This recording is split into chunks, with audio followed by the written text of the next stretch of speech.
बिस्मिल्लाहिर्रहमानिर्रहीम। Dear students, आज हम एम्प्लॉय टेस्टिंग एंड सिलेक्शन के बारे में पढ़ेंगे कि जो आपके एम्प्लॉयज़ अप्लाई करते हैं जॉब के लिए, तो उनके नॉलेज को चेक करने के लिए ऑर्गेनाइजेशन टेस्ट कंडक्ट करवाती हैं।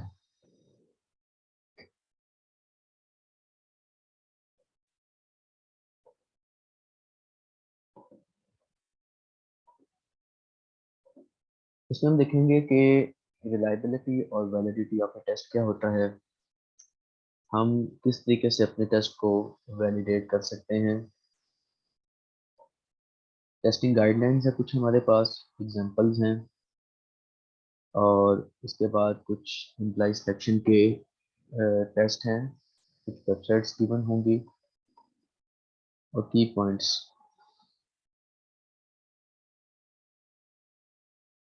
सबसे पहले हम बात करते हैं कि जो हम टेस्ट ले रहे हैं, जो सिलेक्शन कर रहे हैं, वो इतनी इम्पोर्टेंट क्यों है। ज़ाहिर बात है, जब भी किसी कंपनी में आप एम्प्लॉयज़ को सिलेक्ट करेंगे तो उन्हीं एम्प्लॉयज़ से आपकी ऑर्गेनाइजेशन चलेगी। Organizational performance always depends in parts on subordinates having the right skill and attributes। और अगर उनके पास right skills और attributes नहीं होंगे तो वो कभी भी अपनी ऑर्गेनाइजेशन को बेहतर तौर पर रन नहीं कर सकते, क्योंकि ऑर्गेनाइजेशन बजाते खुद एक बेजान चीज़ है। हर ऑर्गेनाइजेशन मैनेजमेंट के बलबूते पे चल रही होती है, एम्प्लॉयज़ के बलबूते पे चलती है। और अगर मैन्युफैक्चरिंग फॉर्म है तो उसमें जो लेबर है, स्किल लेबर, वो आपकी जो प्रोडक्ट है, फिनिश गुड है, उसकी क्वालिटी को श्योर करेगी कि जो भी वो प्रोडक्ट बना रहे हैं वो बेहतरीन चीज़ बनाएं, जिसकी बेस पर आपकी ऑर्गेनाइजेशन की जो प्रोडक्ट है वो मार्केट में बिकेगी। और अल्टीमेट जो किसी भी ऑर्गेनाइजेशन का मकसद होता है वो प्रॉफिट कमाना ही है। और प्रॉफिट कहाँ से कमाया जा सकेगा? वो आपकी जो एंड प्रोडक्ट है वो मार्केट में सेल आउट होगी, जिससे प्रॉफिट जनरेट होगा। Recruiting and hiring employees is costly.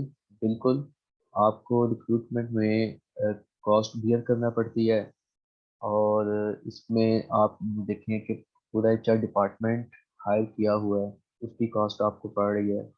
फिर आप जॉब एनालिसिस करते हैं, डेटा इकट्ठा करते हैं, उसका एड देते हैं, टेस्टिंग करवाते हैं, देन आप इंटरव्यू कंडक्ट करवाते हैं और राइट पर्सन को चूज करते हैं। लेकिन अगर आप राइट पर्सन को चूज नहीं करेंगे तो आपकी जितनी भी कॉस्ट लगी है वो सारी की सारी ज़ाया हो जाएगी। इसलिए सिलेक्शन करते हुए ये बहुत ज़रूरी है कि आप राइट पर्सन को चूज करें और अपनी सिलेक्शन के क्राइटेरिया में, अपने सिलेक्शन के प्रोसेस में कोई ऐसी गलती ना करें जिससे आपकी कॉस्ट ज़ाया हो सके।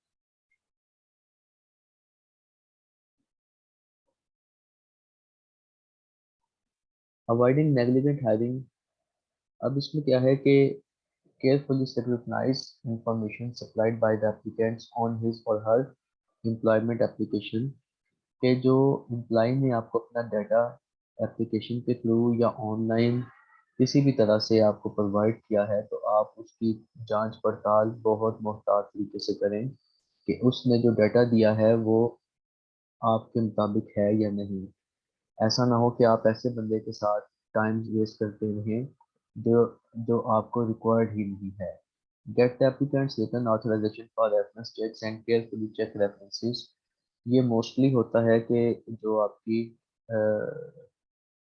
फोर्सेस डिपार्टमेंट्स होते हैं वो आपके रेफरेंस चेक्स और बैकग्राउंड चेक करते हैं। कुछ कंपनीज भी कर सकती हैं ताकि कंपनी इस चीज़ को श्योर कर सकें। कुछ कंपनी में कोई ऐसा डाटा हो सकता है जो बहुत ही कीमती है, बहुत ही हसास मालूमात है, तो वो उनका लीक आउट ना हो। तो वो इस चीज़ को श्योर करते हैं कि जो पर्सन है उसका बैकग्राउंड चेक कर लिया जाए कि कहीं कोई क्रिमिनल रिकॉर्ड तो नहीं है। तो जब भी आप एप्लीकेंट से डाटा उसका चेक करने लगे या बैकग्राउंड इंफॉर्मेशन चेक करने लगे, तो बाज़ अवत ये भी हो सकता है कि वो एप्लीकेंट आपको अ, ये भी कह सकता है कि आपने मेरा बैकग्राउंड डाटा क्यों चेक कर रहे हैं, या आप मेरी रेफरेंस चेक्स क्यों रीचेक कर रहे हैं।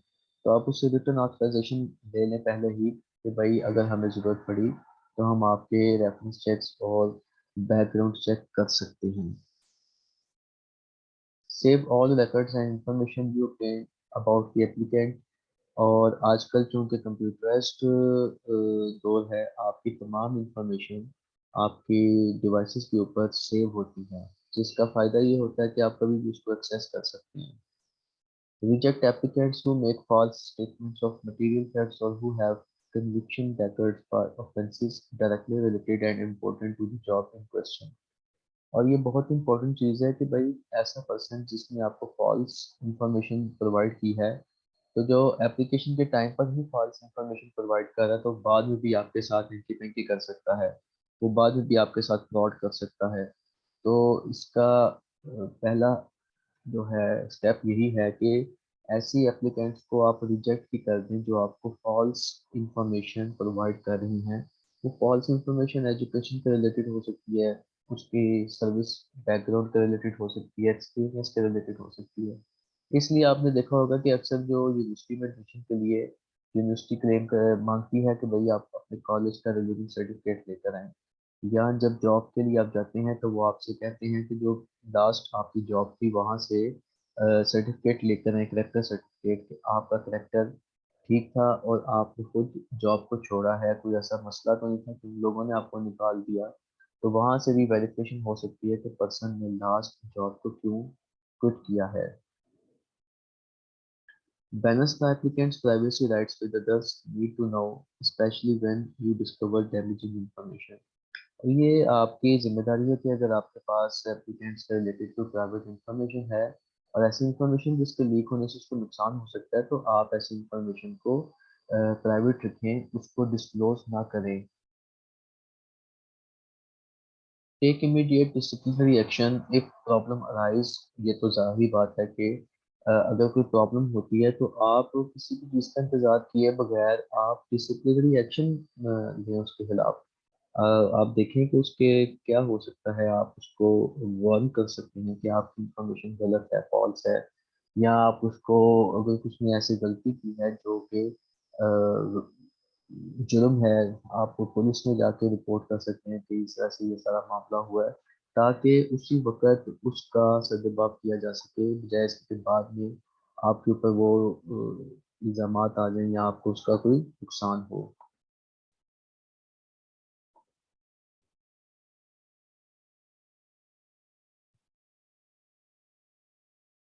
अच्छा, इसके बाद हमारे पास है टेस्टिंग कॉन्सेप्ट्स। टेस्टिंग कॉन्सेप्ट्स में हमारे पास आ जाता है reliability and test validity. Reliability क्या है? रिलायबिलिटी कि वो जो टेस्ट आपने बनाया है वो कितना रिलायबल है, उसके ऊपर आप कितना यकीन कर सकते हैं, उसकी कंसिस्टेंसी क्या है। रिलायबिलिटी बेसिकली होता है the consistency of scores obtained by the same person when retested with the identical or equivalent test, और आधा test result stable over time. इसकी एग्जांपल ऐसे दी जा सकती है कि जैसे आपने एनटीएस के टेस्ट देखे होंगे, जो नेट और कैट के टेस्ट होते हैं वो आइडेंटिकल टेस्ट होते हैं, ठीक है। अगर आप कोई से भी दो टेस्ट देते हैं, उनको अटेम्प्ट करते हैं, तो उसमें जो आपका स्कोर है वो रिलायबल है या नहीं। ऐसा तो नहीं कि एक टेस्ट में उन्होंने बहुत ही आसान सवाल पूछ लिए हैं और दूसरे टेस्ट में उन्होंने बहुत ही मुश्किल सवाल पूछे हैं, तो वो टेस्ट रिलायबल नहीं होगा। आसान वाले टेस्ट में आपका स्कोर हाई आ जाएगा और मुश्किल वाले टेस्ट में आपका स्कोर जो है वो बहुत ही लो आएगा। तो इसमें ये है कि भाई आप ऐसा टेस्ट तैयार करें जो सबके लिए हो। ऐसा स्टूडेंट जिसने फॉर एग्जांपल 50% कोर्स तैयार किया है वो उसको 50% के हिसाब से अटेम्प्ट कर सके, जिसका 80% तैयार है वो 80% के हिसाब से अटेम्प्ट कर सके, और जिसका 100% तैयार है वो 100% के हिसाब से अटेम्प्ट कर सके। उसके जो लेवल्स हैं बेसिक से लेकर एडवांस तक, हर चीज़ उसके अंदर आ जाए। ऐसा ना हो कि आपने जो टेस्ट तैयार किया वो सारे का सारा जो है एडवांस लेवल से पूछा जाए और जो बेसिक लेवल जिन्होंने तैयार किया उनकी टेस्ट में स्कोर ही ना आए। तो रिलायबिलिटी का मतलब ये है कि आप जब एक ही टेस्ट को या उसी तरह के टेस्ट को बार बार एक ही सेम पर्सन से कंडक्ट करवाते हैं, तो उसका जो स्कोर है उसमें बहुत ज़्यादा फर्क ना आए, तो इट मीन्स कि आपका टेस्ट रिलायबल है, आप उसके ऊपर रिलाई कर सकते हो। टेस्ट वैलिडिटी क्या है? टेस्ट वैलिडिटी ये बताता है कि आप जो टेस्ट ले रहे हो क्या आपके क्राइटेरिया को फुलफिल भी कर रहा है या नहीं। ऐसा तो नहीं कि आपको अकाउंटेंट चाहिए और आप एचआरएम का टेस्ट ले रहे हो, या आपको अकाउंटेंट चाहिए और आप इंजीनियरिंग का टेस्ट लेके बैठ गए हो, आपको अकाउंटेंट चाहिए और आपने मेडिकल का टेस्ट उसके हाथ में पकड़ा दिया है, तो ये टेस्ट वैलिड नहीं होगा। आपने देखना है कि आप उसकी कौन सी स्किल्स को मेजर करना चाहते हैं। The accuracy with which a test interview and so on measure that what is purpose to measure or fulfill the function it was designed to fill. Does the test actually measure what we need for it to measure? तो हम accountant की job के लिए accounts के concept को major करना चाहते हैं, तो उसमें अकाउंटिंग के रिलेटेड चीज़ें पूछी जाएं, फाइनेंस के रिलेटेड पूछी जाएं, ना कि इंजीनियरिंग एंड मेडिकल के रिलेटेड।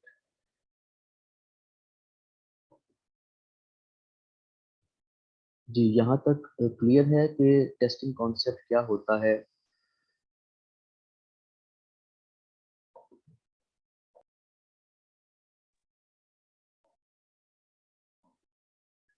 स्टूडेंट्स के बाद है टाइप्स ऑफ टेस्ट वैलिडिटी, जिसमें क्राइटेरियन वैलिडिटी और कंटेंट वैलिडिटी है।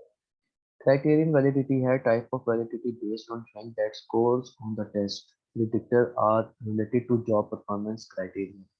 क्राइटेरिया क्या है कि अब उस स्टूडेंट को अकाउंटिंग स्टेटमेंट बनानी आनी चाहिए, क्योंकि वो आप उसको अकाउंट्स डिपार्टमेंट के लिए हायर कर रहे हैं। और प्रेडिक्टर क्या है? प्रेडिक्टर वो तमाम सवालात हैं जो इस चीज़ को मेजर करेंगे कि उसको वो इस काबिल है कि अकाउंटिंग स्टेटमेंट्स को, फाइनेंशियल स्टेटमेंट्स को तैयार कर सके।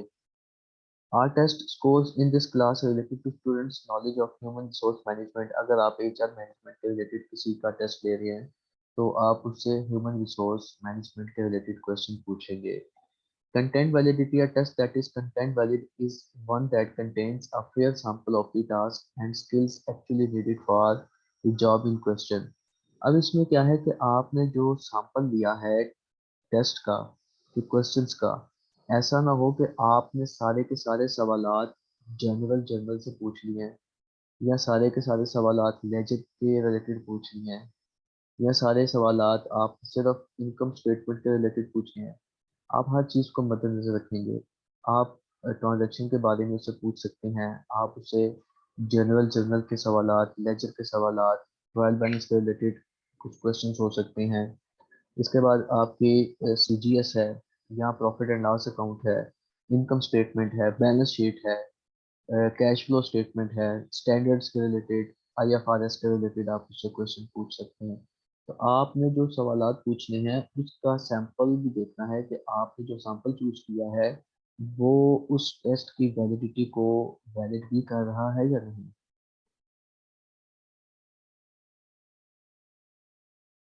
कुछ वेबसाइट्स दी हुई है इन्होंने कि आप टेस्टिंग प्रोग्राम्स या इंफॉर्मेशन और टेस्ट के ऊपर किस तरीके से देख सकते हैं, इसको आप अपने तौर पे देख लीजिएगा। इसके बाद हमारा टॉपिक है how to validate a test. इसमें स्टेप वन है एनालाइज द जॉब। ये हमने पहले भी पढ़ा था चैप्टर 4 में कि जॉब एनालिसिस काफ़ी जगह पर जो है हमारा यूज होता है। अब जॉब एनालिसिस इम्पोर्टेंट था, बेस है, प्लानिंग स्टेज में आ रही है वो चीज़, तो हमने कहा था कि इसकी इम्पोर्टेंस इसलिए बढ़ जाती है। अब प्रेडिक्टर क्या है? जॉब स्पेसिफिकेशन, कि आपने जिस जॉब के लिए टेस्ट कंडक्ट करवाना है उसकी जॉब एनालिसिस में एक उसकी प्रोडक्ट की जॉब स्पेसिफिकेशन और दूसरी उसकी प्रोडक्ट की जॉब डिस्क्रिप्शन। जॉब स्पेसिफिकेशन ये है कि भाई आपने जो जॉब है उसके लिए आपकी रिक्वायरमेंट्स क्या है, उस रिक्वायरमेंट्स को भी तो चेक करना है। तो उसको चेक करने के लिए आप टेस्ट कंडक्ट करवाते हैं। तो जब तक जॉब एनालिसिस नहीं होगा आप उसकी जॉब स्पेसिफिकेशन को नहीं देख सकते, ना ही उसके रिलेटेड कोई टेस्ट को तैयार कर सकते हैं। तो सबसे पहले आपको जॉब स्पेसिफिकेशन देखनी होगी। Criterion quantitative and qualitative measure of job success, कि आपकी उस जॉब के लिए क्वालिटेटिव एंड क्वांटिटेटिव मेजर्स क्या है। जैसे फॉर एग्जांपल अकाउंटिंग की जॉब के लिए आपके जो मेजर्स हैं कि उसको स्टैंडर्ड्स का पता हो, आईएफआरएस का पता हो, और टाइमली आपकी जो स्टेटमेंट्स हैं वो तैयार हों, ताकि टाइमली ऑडिट कंप्लीट होने के बाद आपकी जो प्लानिंग फेज है, जो आपका बजटिंग वाला फेज है, वो जल्द अज जल्द आ सके। इसके बाद चूज की टेस्ट। आप टेस्ट को जो है देखते हैं कि भाई कौन सा टेस्ट हमने कंडक्ट करवाना है। मतलब आप सवालात तैयार करेंगे, और उसमें ये भी हो सकता है कि आप एमसीक्यूज टाइप टेस्ट ले सकते हैं, या आप क्वेश्चन बेस्ड उससे टेस्ट ले सकते हैं। Administrator test. इसके बाद आप टेस्ट कंडक्ट करवाएंगे। कंकरेंट वैलिडेशन और प्रेडिक्टिव वैलिडेशन इसमें है। Concurrent validation current employ scores with current performance. अब आपने उसकी वैलिडेशन चेक करनी, तो आपने अपने मौजूदा एम्प्लॉयज को वही टेस्ट दिया, और उसके टेस्ट के बेस पर उसके जो रिजल्ट्स आए, उसकी बेस पर आपने देखना है कि क्या ये इनकी जो करंट परफॉर्मेंस है उसको मैच करते हैं। एक एम्प्लॉय बहुत अच्छा काम कर रहा है, बहुत ज़बरदस्त काम कर रहा है, और टेस्ट जब उसके लिया गया तो टेस्ट में उसका स्कोर बिल्कुल लो आया, तो इसका मतलब है कि आपका जो टेस्ट है वो वैलिड नहीं है। जो चीज़ आप इसमें मेजर करना चाहते हैं, वो चीज़ इस ये टेस्ट मेजर नहीं कर रहा। क्यों? क्योंकि जो करंट एम्प्लॉय है उसकी परफॉर्मेंस तो बड़ी बेहतरीन है, लेकिन टेस्ट में उसका स्कोर अच्छा नहीं आया, तो इसका मतलब है कि जिस चीज़ को वो परफॉर्म कर रहा है, जो उसकी जॉब ड्यूटीज हैं, टेस्ट उसका रिलेटेड नहीं है। Predictive validation. Later measure performance with prior scores. उसके बाद आप क्या करेंगे कि आप उसके जो स्कोर्स थे टेस्ट में, उसको उसकी परफॉर्मेंस के साथ मेजर करेंगे कि भाई जो आपकी प्रेडिक्शन थी, जो आपकी टेस्ट की प्रेडिक्शन है, क्या वो उसको फुलफिल करती है या नहीं करती।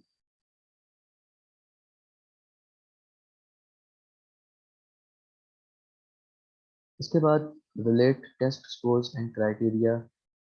इसमें आप टेस्ट के स्कोर और जो आपने काम करवाना है, जो उसकी जॉब ड्यूटीज है, रिस्पॉन्सिबिलिटीज है, उसके साथ उसको रिलेट करेंगे। और रिलेट करने के लिए आपके पास कोरिलेशन एनालिसिस है, जिसमें आपके दो वेरिएबल्स के दरमियान रिलेशनशिप फाइंड किया जाता है कि पॉजिटिव रिलेशनशिप है या नहीं। अगर तो पॉजिटिव रिलेशनशिप है, तो इसका मतलब है कि जो स्कोर्स और क्राइटेरिया है उसका आपस में रिलेशनशिप पॉजिटिव है, और टेस्ट आपका वैलिड है। जो आप क्राइटेरिया को मेजर करना चाहते हैं, टेस्ट उस क्राइटेरिया को वाकई ही मेजर कर रहा है। Cross validation and revalidate. इसके बाद अगर आपका टेस्ट में कोई प्रॉब्लम है, तो आप स्टेप 3 और 4 को डिफरेंट सैंपल ऑफ एम्प्लॉयज के ऊपर इम्प्लीमेंट करके आपके टेस्ट में अभी जो जो खामियां हैं उनको दूर कर सकते हैं। मतलब आप अपने टेस्ट की वैलिडिटी बढ़ाने के लिए स्टेप 3 और 4 को रिपीट करेंगे। इसमें क्या करेंगे कि इसमें आप अपने टेस्ट को रिवाइज करेंगे। ऐसे क्वेश्चंस जो आपकी जॉब के रिलेटेड नहीं है उनको एक्सक्लूड कर देंगे, और ऐसे क्वेश्चंस जो आपकी क्राइटेरिया को वैलिड तरीके से मेजर कर रहे हैं, उन क्वेश्चंस को इंक्लूड कर देंगे। तो आपका जो टेस्ट है मौजूदा एम्प्लॉयज के ऊपर अप्लाई करके आप इसको वैलिडेट कर सकते हैं, ताकि नेक्स्ट जब आप रियलिटी में नए आने वाले लोगों के ऊपर वो टेस्ट को अप्लाई करें, तो आपका टेस्ट वैलिड हो। तो ये हमने स्टेप्स पढ़े थे कि हमारा टेस्ट वैलिड है या नहीं, तो हमने उसको अपने मौजूदा एम्प्लॉयज और उनकी परफॉर्मेंस के बेस पर ही वैलिडिटीज की मेजर की कि वाकई ही ये हमारी वैलिडिटी बिल्कुल ठीक है या नहीं। जी, यहाँ तक अगर किसी का कोई क्वेश्चन हो तो वो क्वेश्चन कर सकता है।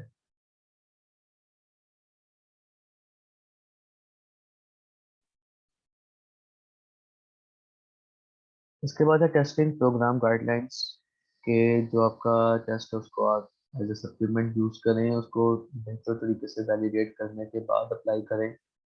और जो आपकी टेस्टिंग या सिलेक्शन प्रोग्राम है उसको मॉनिटर करते रहें। अगर उसको में वक्त के साथ साथ चेंज करने की ज़रूरत है तो उसको चेंज किया जाए। नई से नई टेक्नोलॉजी आ रही है, नया से नया नॉलेज आ रहा है, तो उसको भी आप उसके अंदर इनकॉर्पोरेट करें। Keep accurate records. इसके बाद जो आपके रिकॉर्ड्स हैं उनको आप अपने पास महफूज रखें। जो पास्ट का डेटा होता है, पास्ट का रिकॉर्ड होते हैं, वो आपके फ्यूचर प्लानिंग और फ्यूचर परफॉर्मेंस के ऊपर बहुत ज़्यादा इंहिसार करते हैं। आपके पास डेटा मौजूद होगा तो उसके बेस पर आप फ्यूचर के जो हैं प्लानिंग कर सकते हैं। Use a certified psychologist. Psychologist आप उस पर्सन के बिहेवियर, उसकी पर्सनालिटी को मेजर करने के लिए हायर कर सकते हैं। तो जब भी ऐसा हो तो आप सर्टिफाइड साइकोलॉजिस्ट को हायर करेंगे। लेकिन बहुत सारी ऐसी कंपनीज हैं जिनके पास साइकोलॉजिस्ट परमानेंटली मौजूद होते हैं। बहुत ऐसी ऑर्गेनाइजेशन है जैसे आर्म्ड फोर्सेस हैं, उनके जो साइकोलॉजिस्ट हैं, साइकेट्रिस्ट उनके पास मौजूद होते हैं। जब भी इंटरव्यू में कोई पर्सन जाता है या टेस्टिंग उसके टेस्ट को वैलिडेट करना हो तो साइकेट्रिस्ट उनकी हेल्प कर रहे होते हैं। मैनेज टेस्ट कंडीशन जब तक बेहतरीन नहीं होंगी आप उस तरह के रिजल्ट्स नहीं आएंगे। आपको टेस्ट के का जो इन्वायरमेंट है वो क्रिएट करना होगा। एक प्रॉपर सिटिंग फॉर्मेशन होती है टेस्ट के लिए रिक्वायर्ड। एक इन्वायरमेंट होता है जिसमें खामोशी हो, शोर शराबा ना हो, क्योंकि शोर शराबे में जो कैंडिडेट है वो बेहतर तौर पे टेस्ट को कंडक्ट नहीं कर सकता। उसका जो फोकस है, कंसंट्रेशन खत्म हो जाती है। रीवैलिडेट periodically उसमें वही चीज़ है कि आप उसको टाइम टू टाइम रीवैलिडेट करते रहें। उसके अंदर कोई चीज़ नई आई है तो उसको इनकॉर्पोरेट कर लें, और कोई ऐसी चीज़ जो अब ज़रूरत नहीं तो उसको आप उसमें से निकाल भी सकते हैं जैसे जैसे टेक्नोलॉजी चेंज होती जा रही है। इसके बाद an organisation must be able to prove that it test are related to success और फेलियर ऑन द जॉब। कि जो ऑर्गेनाइजेशन टेस्ट ले रही है वो उसको प्रूव भी करे कि भाई जो हमने टेस्ट कंडक्ट करवाया है वो जॉब के रिलेटेड ही है, ऐसा नहीं है कि जॉब के रिलेटेड नहीं। ये अक्सर देखने में आया है, पाकिस्तान में कुछ बच्चे होते हैं टेस्ट करने के जॉब के लिए, और वापस आके पैर के साथ वहाँ पे जो टेस्ट था वो तो बिल्कुल ही अजीब सा था। उन्होंने हमें अकाउंटिंग के लिए बुलाया था तो उन्होंने एचआर के क्वेश्चन पूछना शुरू कर दिए, ओबी के क्वेश्चन पूछना शुरू कर दिए, मार्केटिंग के पूछना शुरू कर दिए। भला हमें बताएं कि मार्केटिंग का हमसे क्या ताल्लुक। लेकिन ताल्लुक हो सकता है, उनको हो सकता है कि अकाउंट्स चाहिए हो, ऐसा अकाउंटेंट चाहिए जो उनके तमाम डेटा को मेंटेन कर रहा है। मार्केटिंग का डेटा बहुत अहम है, उसको मार्केटिंग का भी थोड़ा बहुत पता हो जहाँ से वो इस चीज़ को वेरीफाई कर सके कि भाई जो मेरे पास मार्केटिंग के रिलेटेड, जो सेल्स के रिलेटेड इंफॉर्मेशन आ रही है, क्या हमारा सेल डिपार्टमेंट ठीक काम कर रहा है। हो सकता है कि उस बंदे को बाद में फाइनेंस की तरफ मूव करना हो तो फाइनेंस मैनेजर के लिए ज़रूरी है कि मार्केटिंग टेक्निक्स को पता हो थोड़ी बहुत, जिससे वो इस चीज़ को मेजर कर सके कि उसका मार्केटिंग डिपार्टमेंट उसके अंदर एडवर्स वेरिएंस तो नहीं है। हमने वेरिएंस एनालिसिस में पढ़ा था ना कि आपके एडवर्स और फेवरेबल वेरिएंसेस हो सकते हैं। तो जब तक आपको बेसिक कॉन्सेप्ट नहीं पता होंगे आप उसके वेरिएंसेस की वजह नहीं ढूंढ सकते कि क्या वजह है ये वेरिएंस आ रहा है, और आपको वो झूठ बोलकर भी दिखा सकते हैं। That it tests don't unfairly discriminate against minority or non-minority subgroups। इसके बाद उसमें ऐसा नहीं है कि भाई जो माइनॉरिटी ग्रुप है उसको डिग्रेड किया जा रहा है, उसको अनफेयर ट्रीट किया जा रहा है। मतलब उसमें जितना भी टेस्ट के अंदर चीज़ें मेजर की जा रही हैं वो फेयरली मेजर की जाए।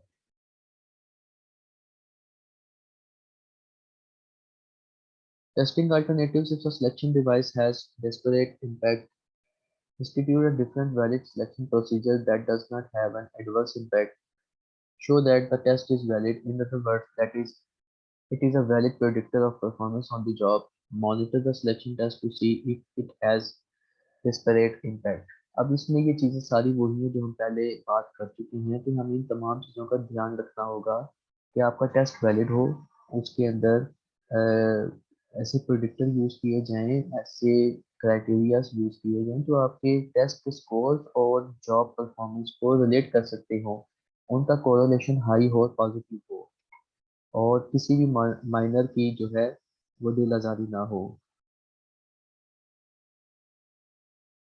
ये कुछ अमेरिकन लॉज हैं, वो हमें जरूरत नहीं यहाँ पर। अच्छा, measure types of test use by employers, ये डाटा लिया गया था जो रिसर्च की गई थी। बेसिक स्किल्स टेस्ट में 45%, ड्रग टेस्ट में 47% और साइकोलॉजिकल टेस्ट में 33%।